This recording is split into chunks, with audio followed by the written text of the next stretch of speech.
PT BDSN Manang Bajradaya Sentra Nusa na adong di Kecamatan Parmaksian, Kabupaten Toba, mangaleon pangurupion 15.000 masker tu pamarenta Toba, lapakion di persikola di masa nimara COVID-10 siau.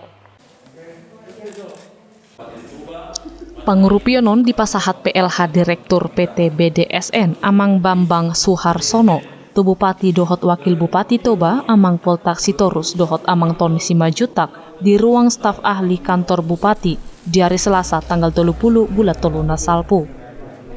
Di partikian di pasahat do pangurupio tu piga-piga sikola na adong di Balige, tardok madisi, SMP Negeri Sada Balige, SMP Negeri 2 Balige, SMP Negeri 4 Balige dohot sikola swasta Budi Dharma Katolik Balige. Dung di jalo Bupati Amang Poltak Sitorus di pasahat nasida do Hatamoliate tu PT BDSN di pangurupion enong di pasahat. Lumobi Muse Marta hidup pamareta pamasuk parsikola Marsiajar di Ganup Sikola Nabi.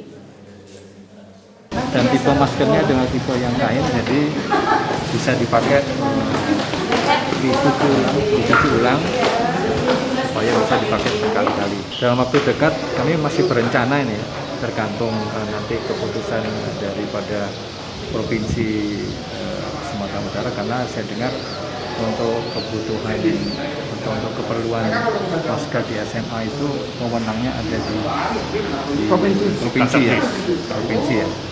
Jadi kami masih menunggu itu. Mudah-mudahan dalam waktu dekat kalau sudah disetujui kami juga akan melakukan hal yang sama untuk SMA. Masker na dilehon ni PT BDSN di patu pasian pahean asa boy di payas jala boy muse dipakai aka parsikolai. Sia Toba TV mabaritahon.